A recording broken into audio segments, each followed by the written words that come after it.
យើងអាចដាក់តុកធ្វើជាកម្មវិធីមួយបានកម្មវិធីដូចជាត្រឹមខួបកំណើតកាត់ចំណងដៃត្រឹម4 10តុកអី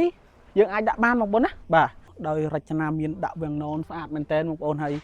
មានការរចនាតុករបៀបអង្គុយកន្លែងអង្គុយយើងអាចហូប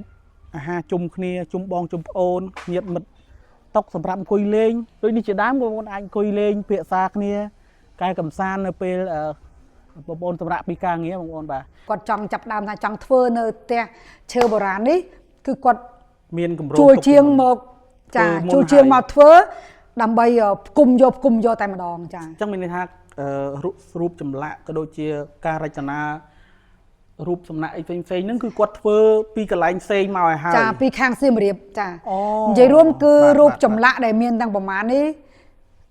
គឺគាត់កំងពីជាងនៅខាងសៀមរាបសឹងតែ 98% ធ្វើចេញហើយគឺគាត់ឡើងភូមិគ្រឹះគាត់ចានៅពេលគាត់ឡើងទៅអញ្ចឹងក៏បានមានភ្ញៀវផ្សព្វផ្សាយចេញទៅខាងក្រៅទៅក៏ប្រហែលរយៈពេលមួយអាទិត្យក្រោយគឺគាត់ដឹងដល់ខាងទូអប្សរាបងប្អូនហើយគាត់នៅអង្គុយលេងគាត់នៅញ៉ាំបាយលេងគេងរឹងលេងស្ដាប់ភ្លេងខ្ញុំបើកឲ្យគាត់លេងគាត់ចង់រាំលេងក៏បានខ្ញុំបើកឲ្យគាត់លេងទៀតចាហើយគាត់នៅដល់ម៉ោង10ម៉ោង11ក៏ខ្ញុំអត់ដេញណាបាទអនុញ្ញាតជម្រាបសួរពុកម៉ែបងប្អូនញមីងទាំងអស់គ្នាបាទឥឡូវនេះខ្ញុំបាទកំពុងតែស្ថិតនៅទីតាំងមួយកន្លែងគឺបាទភូមិគ្រឹះកោះស្នេហ៍បាទកន្លែងនេះគឺជាកន្លែងមួយសម្រាប់បងប្អូនមកថតកំសាន្តលេងហើយក៏ដូចជាបងប្អូនអាចថតប្រម៉ូទផលិតផលអាចថត pre wedding ហើយនៅក្នុងនេះបងប្អូនអាចរៀបចំនៅកម្មវិធីមួយចំនួនដូចជាកម្មវិធីខួបកំណើតក៏បានកម្មវិធីបង្គោលការបងប្អូនអាចធ្វើជាលក្ខណៈធំក៏បានតូចក៏បាននៅក្នុងហ្នឹងបាទគឺធំមែនតើបងប្អូនហើយចង់ដឹងថាខាងក្នុងមានអ្វីខ្លះមានអ្វីប្លែកហើយនឹងមានអ្វីអស្ចារ្យនៅក្នុងហ្នឹងបងប្អូនចាំទៅទស្សនាជាមួយនឹងខ្ញុំបាទដូចតទៅបាទដូចអ្វីដែលបងប្អូនបានកំពុងតែឃើញនេះពេលដែលបងប្អូនដើរចូលមកពីខាងក្រៅបងប្អូនអាចសង្កេតមើលនៅខាងឆ្វេងដៃមកបងប្អូនឃើញនៅមានផ្ទាំងថ្មបងប្អូនណាហើយនឹងមានជញ្ជាំងអមដោយរូបចម្លាក់រចនាតាមបែបអង្គរចំណែកនៅខាងផ្នែកខាងនោះវិញគឺមានជារោងបាទរោងនេះគឺបងប្អូនមើលទៅឃើញក្រហមឆ្អិនឆ្អៅហ្នឹងមិនមែនជាឈើទេបងប្អូនគឺជាគេធ្វើពីថ្មបងប្អូនណាបាទហើយសម្រាប់តាមជញ្ជាំងវិញបងប្អូនឃើញហើយដូចជាជញ្ជាំងផ្ទាំងសិលាចរិតពីដើមដែលធ្វើក្បាច់រចនារូបមានអប្សរាទៅតាមជញ្ជាំងដូចនៅតាមប្រាសាទបុរាណអញ្ចឹងបងប្អូនប៉ុន្តែការកសាងការធ្វើឡើងនៅភូមិគ្រឹះមួយនេះបន្តិចទៀតខ្ញុំនឹងចែកជូនទៅដល់បងប្អូនទាំងគ្នាថាតើការកសាងឡើងនៅភូមិគ្រឹះទាំងអស់ហ្នឹងគឺគាត់កសាងតាំងពីឆ្នាំណាចាំខ្ញុំរៀបរាប់នៅបន្តិចទៀតនេះអញ្ចឹងបងប្អូនអាចចូលមកទស្សនានៅកន្លែងផ្សេងៗទៀតមានច្រើនមែនទេបងប្អូនណាបាទអញ្ចឹងបងប្អូនអាចមកទស្សនាជាមួយនឹងខ្ញុំទាំងអស់គ្នាបាទក្រោយពីបងប្អូនបានទស្សនានៅផ្នែកខាងក្រោមរួចហើយខ្ញុំបាទនាំអារម្មណ៍បងប្អូនមកទស្សនានៅផ្នែកខាងលើវិញសម្រាប់ផ្នែកខាងលើគឺគេធ្វើរបៀបជារៀនបងប្អូនណានៅខាងក្រៅនៅខាងមុខខ្ញុំនោះក៏មានដែរបងប្អូនបាទនៅនោះខ្ពស់ជាងគេបាទគឺគាត់ធ្វើជាលក្ខណៈកន្លែងអង្គុយកំសាន្តយើងអាចដាក់តុក៏បានបាទធ្វើដាក់តុអង្គុយលេងអាចបោះតង់នៅលើនឹងអីទៀតបានបងប្អូនណាបាទហើយផ្នែកខាងលើគឺធំបងប្អូនអត់តូចទេគឺធំមែនតើបាទហើយទៅចែកខាងនេះគឺមានការរចនាដាក់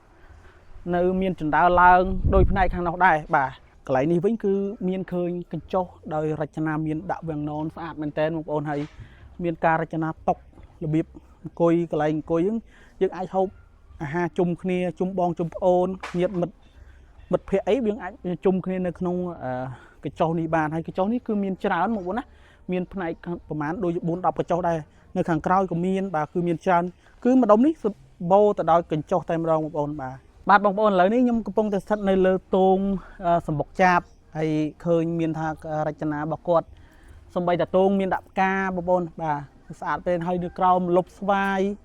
ត្រជាក់មែនតើបងប្អូនអាចមកអង្គុយលេងបាននៅពេលដែលយើងធ្វើការអស់កម្លាំង stress អីហ្នឹងបងប្អូនអាចមកកំសាន្តអង្គុយលេងនៅកន្លែងហ្នឹងគឺត្រជាក់ចិត្តមើលទៅថាបំបត្តិការហត់នឿយបងប្អូនបាទហើយនៅក្នុងទីធ្លារបស់គាត់គឺ មិនសូវជាមានកន្លែងទំនេរប្រហែលទេបងប្អូនដោយសារកន្លែងទំនេរគឺគាត់ដាក់នៅកញ្ចុះក៏ដូចជារចនានៅកន្លែងក្មេងលេងបាទដូចជាកញ្ចុះទងតុសម្រាប់អង្គុយលេងដូចនេះជាដើមបងប្អូនអាចអង្គុយលេងភាសាគ្នាកែកំសាន្តនៅពេលបងប្អូនសម្រាប់ពីការងារបងប្អូនបាទហើយនៅផ្នែកខាងនោះវិញគឺឃើញមានជាកញ្ចុះកញ្ចក់អញ្ចឹងគឺគាត់ការរចនារបស់គាត់បែបខ្មែរបងប្អូនបាទបែបខ្មែរតែម្ដងហើយមានការរចនាស្អាតនៅក្រោមម្លប់ឈើមើលទៅនិយាយថាបើសិនបងប្អូនបានមកគឺថាបងប្អូនស្រស់ស្រាយមែនទែនលក្ខណៈថាបងប្អូនបំបត្តិនៅការនឿយហត់ណាបាទនៅចុងសប្តាហ៍បងប្អូនអាចសម្រាប់ពីការងារបងប្អូនអាចមកចូលលេងបានអញ្ចឹងបងប្អូនបាទក្រោយពីបងប្អូនបានទស្សនានៅទស្សនវិជ្រួមមួយចំនួននៅផ្នែកខាងមុខក៏ដូចជាផ្នែកកណ្ដាលនៃភូមិគ្រឹះនេះឥឡូវនេះខ្ញុំបាទកំពុងតែស្ថិតនៅទីកន្លែងមួយកន្លែងគឺរចនាបថមើលទៅបែបខ្មែរគឺធ្វើអំពីឈើហើយស្អាតមែនទែនហើយចង់ដឹងថាទីកន្លែងនេះគឺជាទីកន្លែងអ្វីខ្ញុំតិចទៀតខ្ញុំសាកសួរបងស្រីដែលគាត់មើលការខុសត្រូវដែលជាមេការនៅក្នុងហ្នឹងគឺគាត់ដឹងរឿងច្រើនអញ្ចឹងខ្ញុំអាចសាកសួរបងស្រីបាទអញ្ចឹងបាទបងជំរាបសួរបាទបងអាចចាំជួយរៀបរាប់បន្តិចបានទេបងនៅក្នុងនេះថាតើជាកន្លែងធ្វើអីសម្រាប់ធ្វើអីចឹងណាបងបាទចូលមកដល់ឃើញកន្លែងនេះគឺជាកន្លែងអ្វីបងនៅកន្លែងនេះកន្លែងនេះគឺខ្ញុំដាក់សាឡុងរៀបរយបែបនេះគឺសម្រាប់ទទួលនៅភ្ញៀវដែលគាត់មកចូលលេងកម្សាន្តនៅទីកន្លែងរមណីយដ្ឋាននេះបាទចាហើយក្នុងភូមិគ្រឹះដែលធ្វើនៅរចនាបថឈើឆ្លាក់នេះគឺដូចថាគាត់មកថតរបៀបឈុតបុរាណឈុតបុរាណជួលដែរនៅខាងក្រោមបាទបងបាទចាសម្លៀកបំពាក់ឈុតបុរាណខ្មែរដែលចា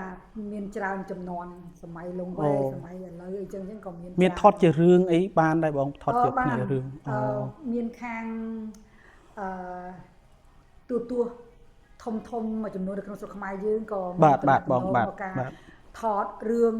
រឿងភាគរឿងអីហ្នឹងចាគាត់បានថតដូចជារួចរាល់ហើយបាទបងបាទហើយនឹងមានម្ចាស់ប្រេនល្បីមួយចំនួនចាគាត់បានមកជួលទីតាំងកន្លែងនេះថតដែរបាទបងបាទបើយើងត្រឡប់ទៅសម័យពីដើមគឺយើងដូចនៅសម័យពីដើមអញ្ចឹងចូលមកដល់បាទស្ដុកស្ដំមែនតើមើលទៅហ្នឹងអធិស្ឋានបងស្រីផ្លេចសួរឈ្មោះបងឈ្មោះអីគេដែរបងប្រាប់ទស្សនិកជនសុផាតបងជាអ្នកមើលការខុសត្រូវនៅទីកន្លែងនេះខុសត្រូវនៅទីកន្លែងភូមិគ្រឹះនឹងបាទបងអាចជម្រាបបានតិចអីថា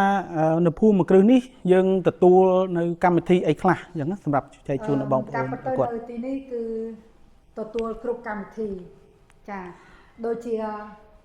ខួបកំណើតកម្មវិធីផ្សេងចាគាត់ឃើញថាគេកំពុងតែរៀបចំនៅតុនៅកន្លែងនេះគឺគេមកជួលកម្មវិធីជប់លៀងថ្ងៃនេះចំនួនជិត500នាក់ចាបាទខាងក្រុមហ៊ុនធំមួយដែរនៅស្រុកខ្មែរយើងបាទមកជួលជាលក្ខណៈរួមបុគ្គលិករបស់គេផ្ទាល់តែម្ដងបាទបងបាទចាគេជួលកម្មវិធីជប់លៀងហ្នឹងចាបាទមិនមែនតែកម្មវិធីខួបកំណើតទេគឺមានកម្មវិធីគ្រប់តែម្ដងចាដូចជាគាត់មកជួលរបៀបលក្ខណៈមកថតជា pre wedding ចាថត pre wedding ហ្នឹងចាក៏មានទទួលចាបែបខ្មែរអីចឹងទៅបាទនិយាយរួមគឺថានៅទីនេះគឺគាត់ថតនៅជ្រុងណាក៏បានកន្លែងណាក៏បានហើយក្នុងពីបន្ទប់នេះគឺក៏ខ្ញុំសម្រាប់ឲ្យភ្ញៀវដែលគាត់មកជួលដូចជាថតបន្ទប់នេះបងណាថតកុនក៏ដោយចាគាត់អាចថតប្រើប្រាស់បានពីបន្ទប់ហ្នឹងគាត់អាចតុបតែងខ្លួនចាគាត់ថាផាត់មុខផាត់មាត់អីបានក្នុងហ្នឹងបងណា